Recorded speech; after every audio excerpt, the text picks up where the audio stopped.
Hello friends, Radhe Radhe. तो finally मु blouse complete कर सारी। ये रहला total blouse.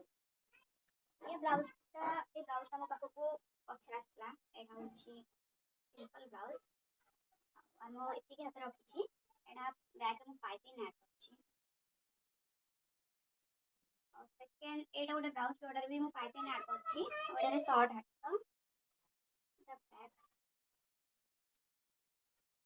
Third A blouse का एटा फ्रंट एटा बैक आमो लटकन ए डिजाइन रखिछि।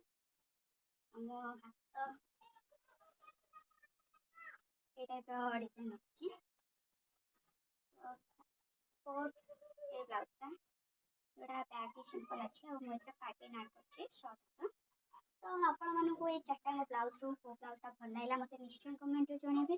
आ पुणी आमे पुणी देखाबे गोटे न्यू वीडियो रे रहछि।